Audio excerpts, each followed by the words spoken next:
and she'll be monitoring our event tonight. She is joined by her colleague, Nick Hoffman. I think with that, I'll pass it over to Marie to go over the meeting logistics. Great, thanks so much, Hannah, and we're just delighted to be here with you tonight.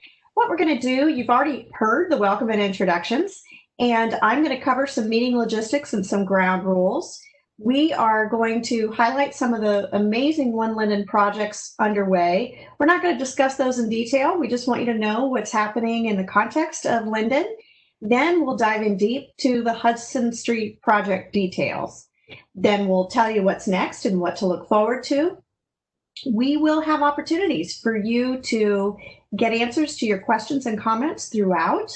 And in my next couple of slides, I'll be telling you how to do that.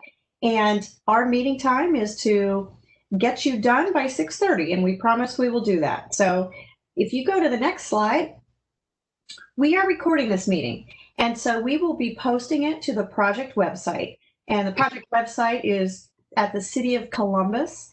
And we will have both the recording, we'll have a presentation posted online, we'll eventually have a meeting summary, and we also have a fact sheet there with more details. So please feel free to check that out, and we'll give you more information about that in a bit. As I mentioned earlier, everybody's muted for now, so use that Q&A chat window to type your questions and comments, and later we'll have some live discussion. So in our next slide, you'll see that we have some ground rules. First of all, after the meeting, if you didn't get your questions answered, please direct any remaining questions to the city project manager, who is Hannah, that you just met, or our city real estate manager, and we're going to include those contact information at the end of the presentation. I know this won't be an issue, but obviously derogatory, inflammatory, or vulgar language is not permitted. The city reserves the right to remove anyone who violates these ground rules, but again, we're not very worried about that. So with the next slide, what I want to do now is highlight some of the exciting things about the One Linden plan. Mayor Andrew Ginther helped initiate that process with the community a few years ago. And as an outcome of all the great public input that we received from the residents of the Linden area, you're beginning to see those investments coming back into the community. You may have already heard about some of the Smart Columbus projects, but you are also beginning to see new sidewalks being implemented on Dresden Street, Hamilton Avenue, Briarwood Avenue, McGuffey Road, 24th Street, 22nd and 23rd Avenue, and on Grasmere. And by the way, there's a lot of detail on what those projects are and from where to where those sidewalks will be placed on that fact sheet I just mentioned that will be on the website. There's also a number of roadway improvements underway in addition to what we're talking about tonight. Medina Avenue from Hudson to Briarwood. There's also an initiative called Slow Streets Linden, where the city is looking at potentially converting existing one-way streets to two-way streets. And that really does a great job of reducing speeds. So we're looking at that. Also, the Cleveland Avenue Hudson Street intersection improvements. That's a safety project with the Ohio Department of Transportation. So the city and ODOT work very closely in partnership on those types of improvements. Utilities, sewer and water improvements on Hudson Street and McGuffey Road. Dresden Street, there's water line improvements and more water line improvements on Manchester Avenue. On our next slide, probably the thing you're most excited about is the new recreation center. The Linden Community Center is expected to open this year, and of course, that's very exciting for everybody. So tonight, though, we're really focusing on the Hudson Street improvements. And Mike Robinault is our consultant project manager with American Structure Point.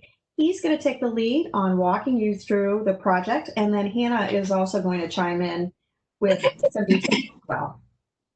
Mike? Thank you, Marie. Good afternoon, everyone. Good evening. Just wanted to dive into some of the details with regard to the Hudson Street Improvements Project. First, I wanted to give you an overview of the limits or extent of the improvements. We are going to be improving Hudson Street from the interchange with I-71 on the west end, and then heading east all the way almost to up until Cleveland Avenue. Marie talked about another project that ODOT's going to do. Those two projects will abut each other. So, there's our corridor with kind of McGuffey being the center. You can see all the number of intersections we're going to impact throughout the corridor. Just giving you an overview. Rebuild the pavement, and we're going to rebuild the entire stretch of Hudson Street from sidewalk to pavement to curb to the other sidewalk. So, I mean, it'd be very comprehensive reconstruction of the entire corridor from one end to the other. So it will be quite extensive. We'll be rebuilding the sidewalks. We're going to be adding a shared use path on the south side for safer pedestrian and bicyclists. We're going to replace the pavement. Obviously, it's in pretty poor condition at this stage, so that will be completely replaced. And you may be asking yourself, why? Why are we doing all this? Obviously, as I mentioned, the pavement is in pretty poor condition. There's existing sidewalks and pedestrian accommodations are lacking or in poor condition. And we're going to address all of these things at one time. But one of the bigger pieces is the replacement of the water line. There's a very old water line that runs right down the middle of Hudson Street, large diameter water line that needs to be replaced. So that will also be replaced at the same time. As I mentioned, we're going to be replacing the pavement and curbs. We'll be improving the street lights, as well as adding some new street trees, bring some green infrastructure. Talked about the shared use path on the south side of Hudson. We'll be replacing the sidewalk on the north side of Hudson throughout the corridor as well. We'll be upgrading all of the traffic signals with newer modern equipment. All of the ADA accessibility will be brought up to current city standards. So all of the ramps and infrastructure to get pedestrians through the community will be replaced. There is going to be some green infrastructure to manage the stormwater runoff that happens from time to time throughout the corridor. We're going to be upgrading and relocating a number of utilities. That will probably be the first thing you see out there, is the relocation of a number of utility poles, as well as some underground utilities that need to be upgraded and or relocated to accommodate the improvements. One of the larger underground utilities will be the storm sewer system. A complete overhaul of the storm sewer system is proposed with this project. All new inlets and storm sewers throughout the entire corridor. Wanted to give everyone kind of a visual of what the proposed improvements will look like. It won't look too different from what's out there now. We have 3 lanes of traffic. We will give and provide an entirely new pavement. We're going to be moving the curb lines ever so slightly, which is why these utility poles, you'll see those get relocated. We're going to provide new sidewalks on the north side. With this wider tree lawn on the south side, we'll be able to apply and provide for some landscaping within the right-of-way. But we also do want to provide room for this 10-foot shared use path, which will be on the south side of the road from beginning to end of the project. As I mentioned, new curbs, new storm sewer systems, in general, a complete reconstruction of everything within this 60-foot right-of-way that's centered on Hudson Street. Here's kind of an aerial view or a top-down view of the improvements. Everything in color here is intended to be new. So you'll see, new pavements, new sidewalks, new curbs, new driveways. We're upgrade this traffic signal. This is the intersection of McGuffey, right kind of at the heart of the project. So all of that will be reconstructed. Here's another just top-down view of more of a neighborhood. You can again see, all the new pavements, new shared use path on the south side. This slide will also show that in a lot of cases we're having to replace and repair a number of these driveways throughout the corridors. That will probably one of the biggest impacts to the residents here. They'll see a lot of driveway work in order to accommodate the new roadway through this corridor. One of the bigger concerns that all of us have when we take on a project of this size and magnitude is how are we going to reroute the traffic through the corridor? How will you get access to your house? How will you be able to get to and from work on a daily basis? So maintenance of traffic or rerouting traffic during construction is a big component of our design and a big part of our consideration as we look to build this project. Later, we'll talk through the phasing, but just to give everyone an idea, we're going to be building this project in multiple phases just because of the complexity. We're going to be maintaining traffic at all times through all phases in the eastbound direction. So traffic that's exiting 71 and heading to the east or to Cleveland Avenue will always have access. We'll be shifting that traffic from first the south side to the north side, and then from phase 1 and 2, and then on to 3 and 4 as we build the western half of the project. But we'll always maintain this kind of consistent pattern of traffic throughout construction. We coordinated with CODA, and they are in the process of reevaluating and proposing a temporary solution during that. Obviously, maintaining CODA bus traffic throughout the corridor at all phases will not be possible, so we will have to relocate some of the stops. This is the preliminary layout that CODA has talked about. We'll hopefully have a more detailed plan as we get further along and get closer to construction, but that will have numerous stops along Weber Road to accommodate the relocations off of Hudson Street. I'll turn it over to Marie, but obviously during this time, I've given you a lot of information, so we want to provide an opportunity for you to provide questions. So far we don't have any questions, but let me just tell you how you do that. Just type your question in the Q&A chat box.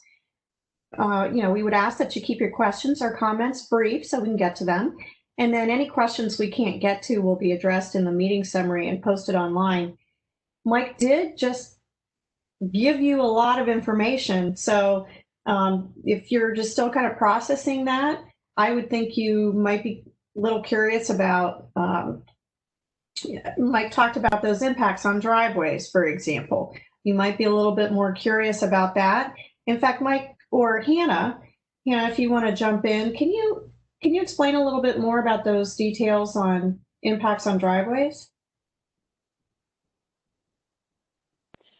Yeah, so as part of our construction, and we'll be replacing all of the existing drives along Hudson with new drive aprons.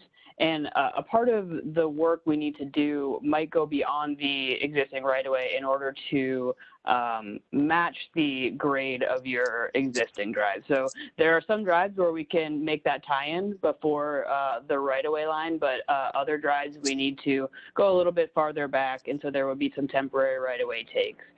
In terms of what that looks like to you during construction, there will be a note in our plans for the contractor to coordinate with all of the owners of the drives during construction to make sure that you have the access that you need to your drives as much as possible. Obviously, there will be a time during the actual construction of your drive or you will not be able to access it, but you will be informed well in advance of that, and you will be able to coordinate with the contractors at that time.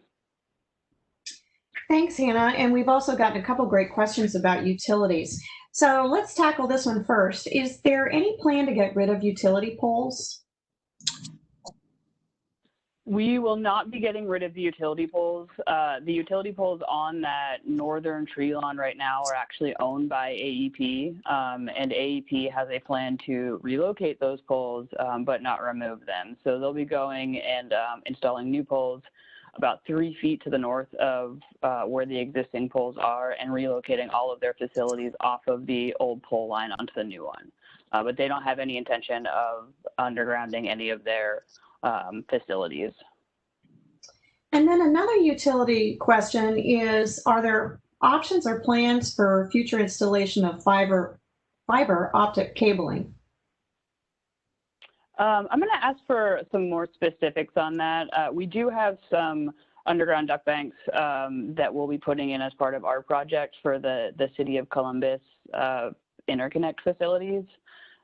There will also be room for cabling on the AEP pole lines, that kind of depending on what it is. But if you have some additional information you can give me about what you're referring to there, I can go into more details on that. Great. And then I'm going to ask another utility question before I come back to some shared use path versus bike lane questions. So are you working with Columbus Blueprint in any capacity on these improvements? I think Mike referenced green infrastructure improvement. So do you want to expand on that? I can let Mike take the green infrastructure. Yeah, no, I mean, our BMPs and our green infrastructure is limited to the Hudson Street project and corridor. Mike, Yes. if I interject, BMP stands for Best Management Practice? Yes, correct? absolutely. It's for managing the stormwater runoff and managing the quality aspects of that runoff. Absolutely. So, we are managing the stormwater runoff throughout the corridor. We are not partnering with Blueprint on any specific items or aspects of the project. It's not part of an overall Blueprint project. No. Okay, although I do believe some of those other projects I mentioned earlier with Linden are Blueprint projects. And then another question is, there are many, many curb cuts to deal with for those bicyclists along the shared use path versus a bike lane. How will those safety conflicts be mitigated? So, you're passing past driveways and that sort of thing. How do you navigate that safely? What are your thoughts on that, or how have you done it in other areas of the city? I don't have any information on how we've done it in other areas of the city. I might ask Judd or Jim maybe to hop in on that. I will say that the shared use path is off of the roadway in that graphic that Mike showed. So in terms of navigating the curb cuts and the driveways, it's really not that much different from being on the road as a cyclist versus being on the shared use path and dealing with all of the driveways. We recognize that those intersections are potential conflict points, and you as if you were a pedestrian walking along on the sidewalk, you've got to be aware of cars coming in and out of drives. So we would expect the cyclists to be cognizant as well of their surroundings. And it will probably take a little bit of time for the homeowners that are using those drives on that southern portion of Hudson to get used to having a shared use path in front of them versus a sidewalk. So I think we'd ask that they be very cognizant, especially right as it is constructed, about cyclists coming through where they may not have been coming through before. Great, thanks, Hannah. And I know you're an avid cyclist, so you have a lot of experience with it. So if we can go to the next section now, and we are going to turn to Hannah actually to talk about right-of-way. Right. Okay, so make sure I'm off mute. So I talked about this a little bit in one of those answers that I gave, but as Mike stated earlier, the vast majority of the improvements on this project will be contained within the existing 60-foot roadway right-of-way. However, we do need to acquire temporary easements throughout the corridor, mainly for grading beyond either the sidewalk or the shared use path, and also for those driveway replacements. And again, that is, we might need to go a little bit farther beyond the existing right-of-way line in order to provide a smooth tie-in and to hit our standard grades for drives. We do have some areas where we'll need to acquire permanent right-of-way. The majority of these are centered around the intersections where we'll be replacing the traffic signals. So we'll have some small permanent takes in order to fit in the new traffic signals and their corresponding infrastructure.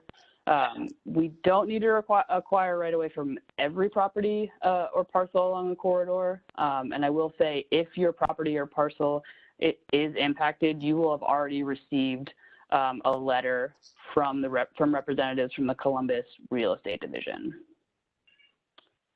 We can go ahead and go on to the next slide.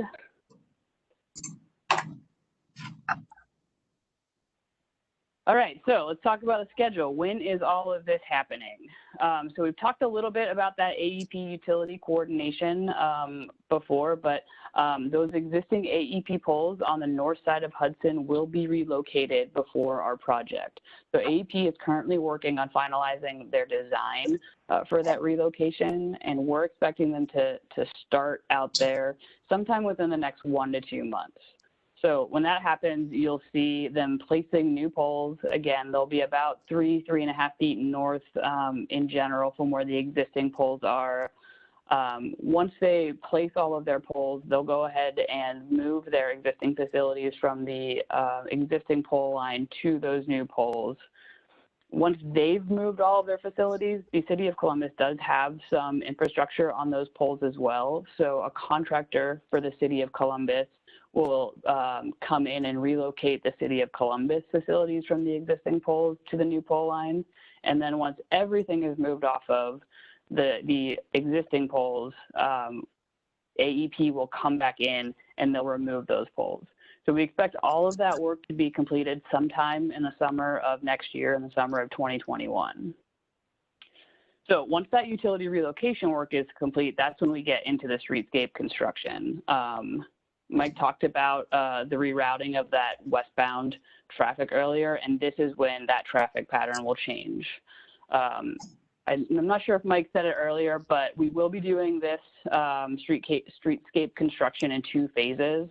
The first phase, which is going to be the eastern half of the project from McGuffey Road to Cleveland, will be beginning late summer, early fall of 2021. And then phase 2, which is the western half of the project from 71 to McGuffey, will directly follow phase 1 and start in 2022. As always, our construction timeline is weather dependent, but we expect to have all of our construction completed sometime around the summer of 2023. All right, next slide. Sorry. That's okay. All right, so we've given you an overview of the project and some of the details of the design and the schedule. So how much is this all going to cost? We have already spent about $1.75 million for the design of the project. Our right-of-way acquisitions have started, and we anticipate spending about $1.9 million on that piece. The current estimate for that utility relocation piece is right around $1 million. And then the big chunk of change is our current estimate for those streetscape construction is about $15 million. This is a long corridor, and transportation infrastructure is obviously not inexpensive. I will say that at just under $20 million, the majority of which is City of Columbus local funding. This is one of the larger project investments for the Department of Public Service in the most recent years. With that, I'll hand it back to Marie to go over next steps. Yeah, and if you want to skip on, great. Thank you so much, Mike. So as I mentioned earlier, we're going to post the presentation, this recording, and the meeting summary online. And remember, we have a fact sheet there with some more details as well. We will collect and review and digest any public input that we receive tonight or in any follow-up emails. And of course, we're always digesting the technical issues as well. So on the next slide, and actually if you'd skip one more slide, what we're going to do now is a little bit different. We are going to still accept your questions in the Q&A chat box, but we are also going to have a live discussion. If you would like to raise your hand, there's a raise your hand command and ask a live question. Judd will unmute you. If you're using a landline, you can hit *3 to ask a live question. And again, we would just ask that you keep your questions and comments brief. We do have a small group, so we can certainly open it up to a conversation, and just want to make sure we get any questions answered that you would like to ask tonight. So right now I'm not seeing anything in the Q&A box, and Judd, I'm not seeing any raised hands. There was one additional question that came in about the, basically I think it's why a shared use path versus a bike lane. There it is. And that is something that we considered. Generally, the reason we go with bike lanes on some projects and on this project specifically is that bike lanes serve a greater number of users. I said that backwards. Shared use path serves a greater number of users. Bike lanes are obviously benefit the folks that ride their bike frequently and feel comfortable in the roadway. But a lot of times, many people do not feel comfortable out in the roadway using that bike lane, and they would feel safer and more comfortable on this shared use path. I understand the concern that was made earlier about the multiple drives and those conflict points, but I guess on this project specifically, we felt that given the neighborhood setting here, that we would have more users through the shared use path versus the bike lane. And this is also, I guess I will add a connection point between I believe it's the Allen Creek Trail and the Olentangy Trail. So if you go further east on the project, we're basically, or east of the project, there's a shared use path there that we're also will be tying into. So it's more of an extension of that as well. Yeah, and I'll just add that the presence of a shared use path does not mean that you can't cycle on the road. So if you're somebody that is comfortable with on-road cycling and will be more comfortable in that situation than being on the shared use path and potentially dealing with those driveways, you are still more than welcome to cycle on the road as you are basically anywhere else in the city. We also received a nice note. Thank you for hosting the public meeting tonight. And this gentleman has some questions of CODA, and he's going to email them. Well, actually, CODA specific questions, he's going to email them to you, Hannah. And as Mike said earlier on that display we showed, it didn't really have all of the CODA bus stops on it. And those are some of the details that are being worked out. So I'm sure we can get to your specific question. Let's see, anybody else want to weigh in or raise their hand? Karen Dawson, I see your hand is raised. Judd, can you unmute Karen? Good evening, everyone, Karen and is thanks unmuted. for, thank you. Good evening, everyone. Can you hear me? We can, thank you, Karen. Okay, great. Well, thanks for the information. I am a resident of Linden, have been for the past 27 years, and it's exciting to see the changes that are happening. I'm kind of watching it day by day. My only question was regarding the driveways, and I think you kind of answered that for me, as far as the accessibility that people will have once that whole project happens. So I think that was pretty much answered, but it's a great thing. Like I said, I've been here for 27 years, and this is this is exciting. I mean, I'm watching the house today. I mean, I'm watching the house being built across the street from me. So it's kind of interesting. I've never seen a house being built, and it's just amazing. And then eventually I'll be able to walk down to the community center when it's done. So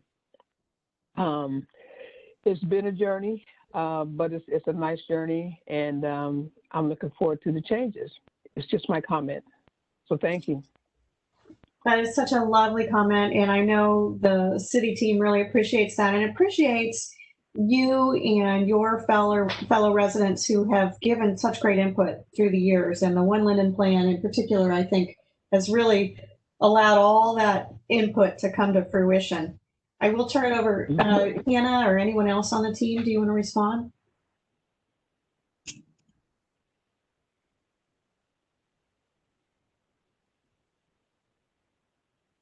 Sorry about that. I had to unmute myself. Yeah, we're really excited for this project, and we're happy to hear that the community is excited as well. Okay, we have another question from David. At some time, please share and post historical crash statistics, bike, ped, and cars that have been compiled for this corridor. Thank you. And you know what? That's reminding me that you may be aware that the City of Columbus has a Vision Zero initiative that they have launched. They launched it right in the middle of March when a lot of other things were happening in our world. But if you've not been involved with that, if you go to, I believe it's columbus.gov/Vision Zero, you can write in there's a survey there and there's a map there where you can indicate any areas of concern throughout the city related to car, bike, pedestrian, transit conflicts, anything in that transportation realm. But let me go to Hannah now. Are those stats available about the safety stats? I know Maria Cantrell has them. If you don't, go ahead. Yeah, I mean, they are available somewhere. I will have to track them down, and then we can figure out a way to get those posted onto the website, but we will definitely look into that. And I will say that we have added to the Columbus project site a link to Vision Zero to that website. So if you, again, want to go in there and if there are safety issues that you see either in Linden or in your community or just when you're out and about within the city, please go and add those to the map, because the more information we have on these issues, the more that we can do about it. And Hannah, for the Columbus website, to get to your page where we've referred to these different project materials and so forth, do you navigate there through columbus.gov to the public service page? Yeah, let me make sure. Let me check and do it real quick so I can make sure. Columbus.gov, and then you would go to Departments, Public Service, click on that, and then under Public Service is there should be a tab for Design and Construction. Apologies, I'm just clicking through this. And then under that, I believe it is capital project information, which will then take you to our projects list. And Hudson should be on there. Yes, it's the third one down, Arterial Street Rehabilitation, Hudson Street, I-71 to Cleveland Avenue. So that will take you to the Hudson project website, where all of this information will be posted. And Hannah, I also understand that you're working with Metro Parks on the trail. Can you expand on that a little bit? Yeah, I mean, like Judd said earlier, this the shared use path is really going to be a connection between or a partial connection between the Olentangy Trail and the Alum Creek Trail. Obviously, just getting us to 71 doesn't get us all the way over to the Olentangy Trail. It does connect to an existing shared use path that is just to the east of the Cleveland Avenue intersection that helps to make that eastern connection to Alum Creek. But we worked with them very early on to try to create that east-west, or at least a portion of an east-west connector to get you to the north-south trails. Great, thank you. And I'm realizing that earlier question about the CODA connection was from CODA. So I'm down there working with you. So I'm sorry I didn't fully appreciate what that question was about. But we're delighted CODA's here, and we know Hannah and Paul will work together on those details. Let's see, I'm not seeing anybody else's hand up. Any other questions? And to my— Okay, Marie, can I chime in real quick? I want to go back to, I believe Mr. Roseman had a question. I believe the city on the public service website, there is a section, and we can get you that link, for Vision Zero. And it does allow you to go in there and pick certain segments of the road, which you can then go in there and pull up crash histories on the different modes that you might have been talking about as far as pedestrians and bikes and so forth. And we can certainly get that to you. It's not just for this section, but it's for the entire city. But we'll make sure that that link's available, and it'll pull everything up that you need. David, type in the chat box or speak to us. Have you been involved with Vision Zero? Because I think that would be something you'd be really interested in. Hold on. God David, dang you are it. now unmuted. Oh, am I? Hi, David Roseman here. Yeah, I was one of the people that helped encourage the city to adopt Vision Zero many, many years ago. That is no surprise. Thank you for your time and attention and enjoying the good weather inside. Well, we were talking this morning about how foggy it was this morning, David, to be riding your bike out there. So I hope if you were doing that, you were also being very safe like Hannah was. Yeah. Yeah, and the crash stats that I'm asking about, I don't want them personally, but I'm thinking it would be good just to be able to show, okay, in the past 10 years, we've experienced, these issues, such as ODOT is using to justify the Weber Cleveland Avenue special attention, to be able to say, hey, now 10 years later, look at what we've reduced, hopefully, in crashes. I hope that it's not going to go up with all the driveway potential conflicts that we're going to be maybe encouraging more. But I understand bike lane versus SUP, it's a 50-50 as far as comfort zone. Half people feel more comfortable on the roadway, half people feel more comfortable on a sidewalk. And you can't always build them both. Thank you. Thank you, David. Appreciate you weighing in on that and for pushing the city on Vision Zero. I know they're very, very excited about being a part of that. Panelists, I will also say, if you look in the, there is a, Marie, if you look in the Q&A, we did have the link was posted there. I don't know if we want to share that with everybody on the Vision Zero to get to that GIS mapping of crash data. Great. Judd can do that for us. He's nodding. Yeah, and I'll say again that link is also on the overall Hudson website. So if you go to the Hudson project site, there you can click on the link to Vision Zero there as well.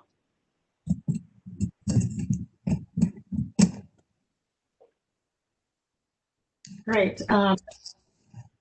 Let's see. Let me scroll through.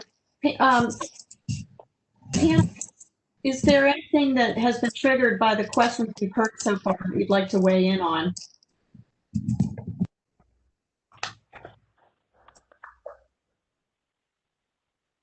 I don't think so. Trying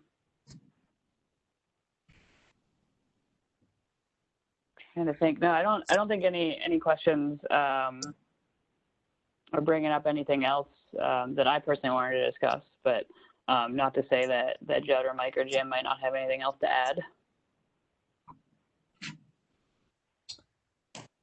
Yeah, I guess I just want to add that, I mean, we are excited about this project.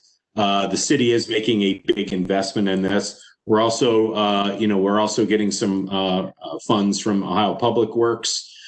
Small portion for that. Division of Water is contributing some funding as well for the water line. But this tied in with the current project you might see out there with Medina being rebuilt to go to the rec center.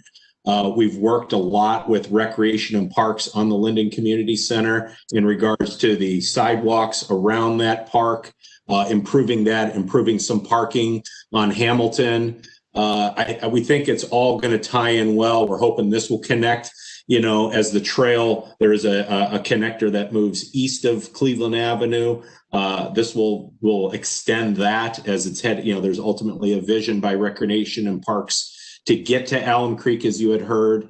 And this is a big segment to then also take that trail and ultimately get it to the Olentangy River. There's still a lot to be done there, but, bear with us. There's going to be a lot of activity happening out in the near future. You're going to see different phases. You're going to see utilities being moved out of the way. But I think when all's said and done, I think this is going to be a fantastic link in this area that hopefully will spur even more activity as we're getting to other parks and maybe some of the things they're doing over even at Moffrey Stadium. So. Thank you. And a comment of nice forum. We're hearing in the chat box, all the best of success. Keep up the good work. Please share the link of this presentation to your fact sheet when you can, which we will do. And now on to improving the entire Mock Road bike pedestrian corridor to the east. So there's a plug there for the next project to put on the list.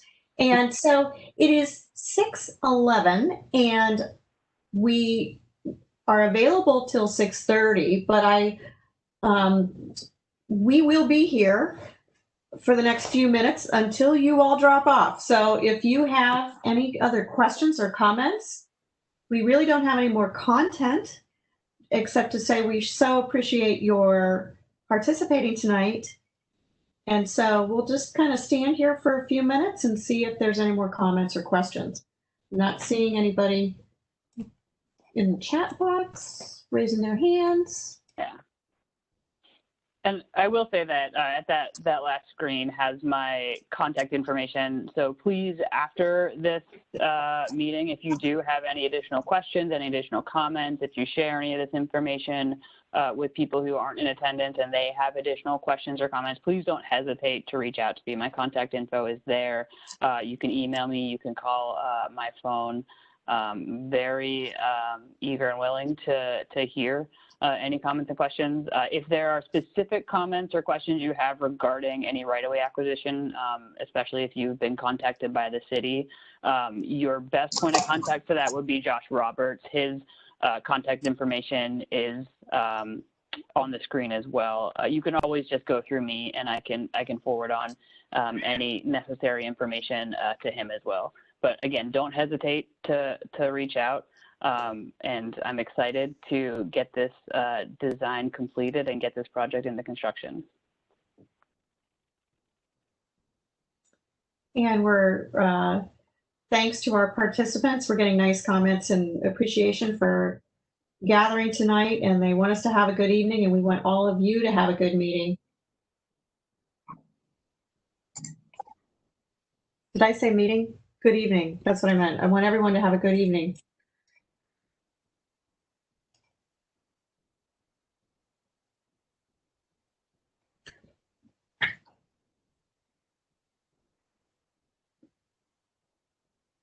So we're just standing by in case there's any other questions. Otherwise, we are pretty much concluded.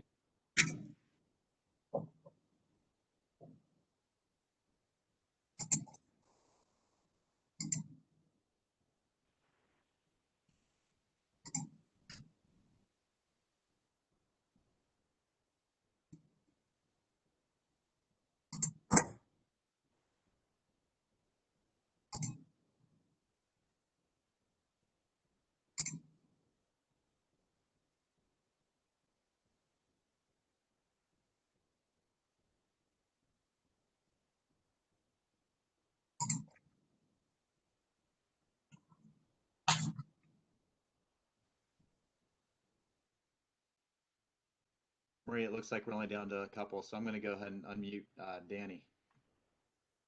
Danny, a key part of our project team. Hi, Danny. Yes. Hi, Danny. Now you unmute me. You now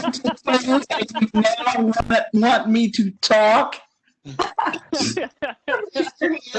Thanks a lot. How is everybody this evening? We're great. We're Great. great. Hannah, we got really good feedback, and I don't know if you've had a chance to share it, from Miss Russell regarding her concerns about the crossing. So I want to let you know that I appreciate how quickly you responded to her, and she was really, really appreciative for both of us for being there and the way you executed her concerns. Thank you.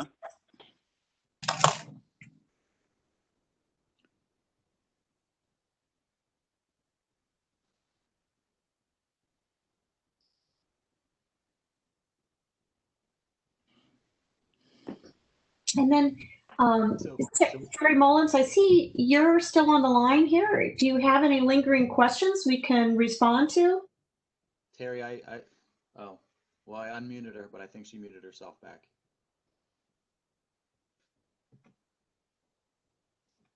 I'm going to try one more time, Terry.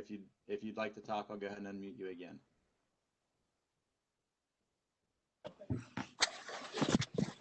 Terry?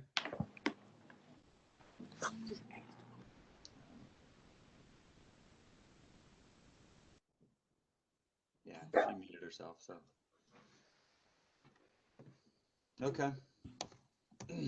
Well, and Terry, if you think of something else, I hope you'll please feel free to reach out to Hannah or Josh, and we'll get you taken care of.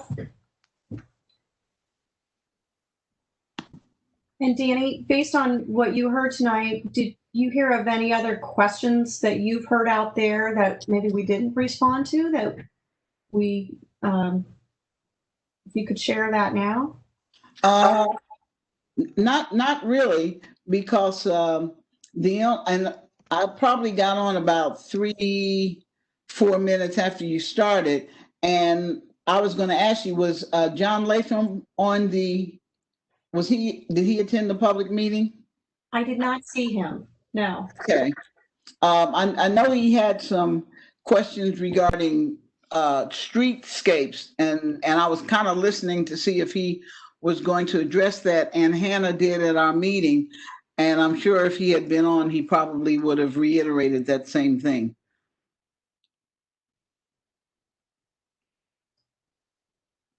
Yeah, Hannah, is that something you, I think you and him probably talked about that night?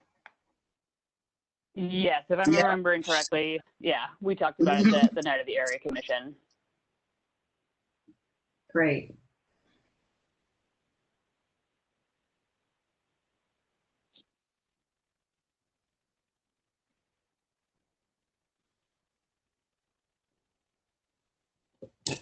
Okay. It is 6:18. Shall we hang around for a few more minutes, or what do you think, Marie? I don't really expect anybody new to chime in at this point. So I think most people understand with virtual meetings now that they really do start right on time. It's not an open house format, but I'm happy to stay here another 5 minutes or so, or even 10 to see if any other questions emerge.